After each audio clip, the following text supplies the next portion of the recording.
आज हम आपको तुलसी विवाह की संपूर्ण कथा सुनाने चल रहे हैं। एक बार माता सरस्वती ब्रह्मलोक में बैठकर वीणा बजा रही थी। तभी अचानक वहां पर माता लक्ष्मी भी आ गई। माता लक्ष्मी ने सरस्वती के सामने अपनी बड़ाई करना शुरू कर दिया।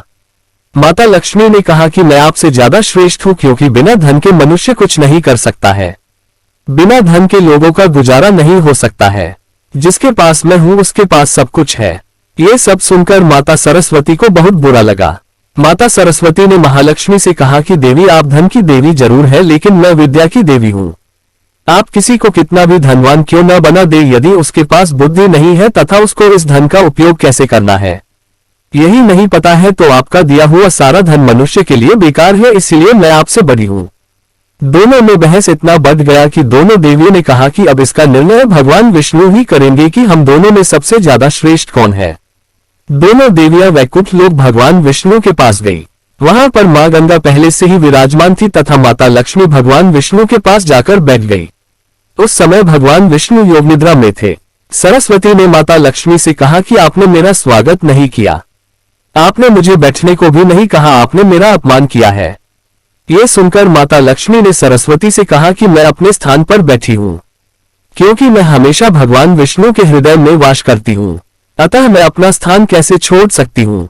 माँ गंगा भी अपना स्थान छोड़ने को तैयार नहीं हुई।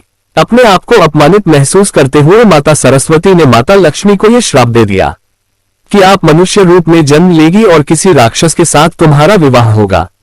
जब माँ गंगा ने यह देखा कि सरस्वती ने लक्ष्मी जी को श्राप दे दिया तो माता गंगा से रहा न गया। अतः माँ गंगा ने सरस्वती को श्राप दिया कि आप भी पृथ्वी लोक पर नदी बनकर हमेशा बहती रहेंगी।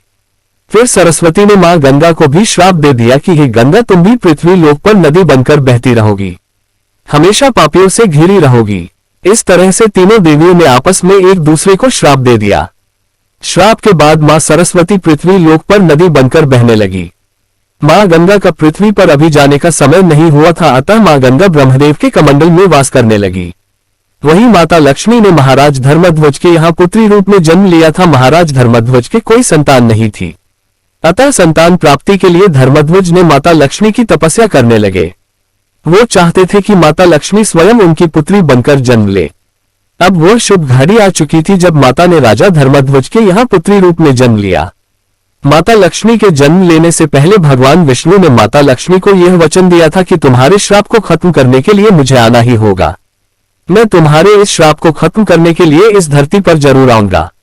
महाराज धर्मध्वज के यहाँ जिस पुत्री ने जन्म लिया था उसका नाम महाराज धर्मध्वज ने तुलसी रखा था। तुलसी के भाग्य में वर के रूप में शंखचूड़ को ब्रह्मदेव ने चुना था, अतः भगवान विष्णु ने शंखचूड़ में अपना देववंश डाल दिया। जन्म के कुछ समय पश्चात ही तुलसी बहुत तेजी के साथ बड़ी हो रही थी। थोड़े ही समय में तुलसी एक छोटी सी कन्या से एक युवती में बदल गई। यही स्थिति शंखचूड़ के साथ भी हुआ, वह भी जन्म के थोड़े समय बाद ही युवक हो गया।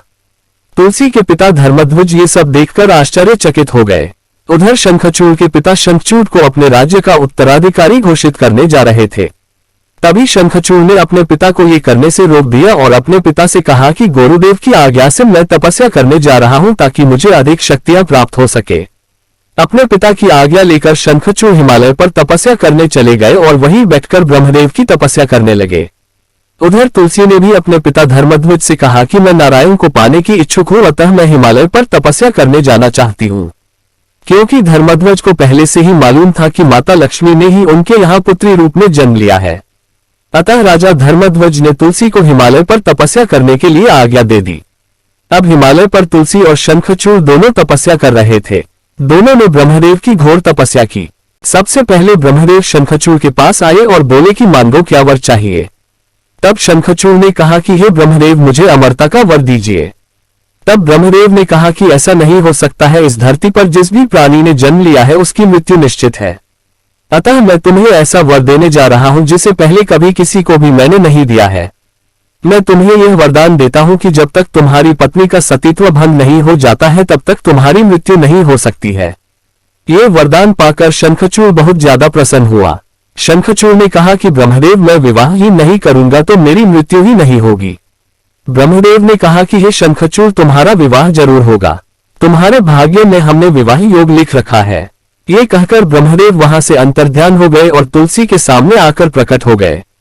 ब्रह्मदेव ने तुलसी से कहा कि मांडो देवी क्या वरदान चाहिए। तुलसी ने कहा कि हे ब्रह्मदेव, मैं भगवान विष्णु को अपने पति रूप में प्राप्त करना चाहती हूँ। ब्रह्मदेव ने कहा कि देवी, यदि आप भगवान विष्णु को पति रूप में प्राप्त करना चाहती है तो जो मैं कहने जा रहा हूँ उसे आप चुपचाप स्वीकार कर लीजिएगा। आपका विवाह राक्षस राज शंखचूड़ से होगा। तुलसी ने कहा कि ब्रह्मदेव, मैं भगवान विष्णु से शादी करना चाहती हूँ और आप मुझे किसी राक्षस की पत्नी बनने के लिए कह रहे हैं। ब्रह्मदेव ने कहा कि देवी, मैं आपको भगवान विष्णु को ही प्राप्त करने का जरिया बता रहा हूँ, इसलिए आप अपने पिता धर्मध्वज से कहिएगा कि राक्षस राज शंखचूड़ के महल में आपका रिश्ता लेकर जाए। तुलसी ने हाँ कर दिया। ब्रह्मदेव इतना कहकर हिमालय से अंतर्ध्यान हो गए। जब तुलसी ने अपने पिता धर्मध्वज से ब्रह्मदेव की बात बताई तो धर्मध्वज काफी चिंतित हो गए। उन्होंने कहा कि एक देव कन्या का विवाह एक राक्षस से कैसे हो सकता है। तुलसी ने अपने मन ही मन में राक्षस राज शंखचूड़ को अपना पति मान बैठी थी। अतः तुलसी के बहुत कहने पर महाराज धर्मध्वज शंखचूड़ के महल में अपने बेटी तुलसी का रिश्ता लेकर गए। तुलसी ने शंखचूड़ को हिमालय पर देखा था तथा तुलसी को शंखचूड़ पसंद भी आ गए थे। जब धर्मध्वज शंखचूड़ के महल में अपनी बेटी तुलसी का रिश्ता लेकर गए तब शंखचूड़ ने शादी के लिए हाँ कर दिया था, क्योंकि हिमालय पर ही शंखचूड़ ने तुलसी को देखते ही पसंद कर लिया था। दोनों का रिश्ता तय हो गया तथा निर्धारित समय पर दोनों का विवाह भी हो गया। कुछ समय बाद शंखचूड़ भगवान शंकर से युद्ध करने पहुंच गया। फिर क्या था, भगवान शंकर और शंखचूड़ के बीच भयंकर युद्ध छिड़ गया था। चूंकि शंखचूड़ को यह वरदान मिला था कि जब तक तुम्हारी पत्नी का सतीत्व भंग नहीं होता है तब तक तुम्हारी मृत्यु नहीं हो सकती है। शंखचूड़ के वध के लिए भगवान विष्णु ने शंखचूड़ का वेश धारण करके तुलसी का सतीत्व भंग किया था, जिसकी वजह से शंखचूड़ मारा गया। तुलसी का सतीत्व भंग होते ही तुलसी को ये पता चल गया था कि मेरे पति में रूप में ये पुरुष मेरा पति नहीं है। अतः तुलसी ने उससे कहा कि तुम कौन हो जो मेरे पति का रूप धारण करके आए हो, तुमने मेरा सतीत्व भंग किया है, अतः मैं तुम्हें ये श्राप देती हूँ कि तुम पत्थर में परिवर्तित हो जाओ। ये सुनकर वह भगवान विष्णु अपने असली रूप में आ गए तथा तुलसी के श्राप के कारण वह पत्थर के रूप में बदलने लगे। उस समय पूरी सृष्टि का संतुलन बिगड़ चुका था, जिसको देखकर सभी देवता तुलसी के पास आते हैं और भगवान विष्णु को श्राप मुक्त करने के लिए तुलसी से आग्रह करते हैं। तब माता तुलसी भगवान विष्णु को अपने श्राप से मुक्त कर देती है तथा अग्निदेव का आवाहन करके अपने आप को भस्म कर लेती है।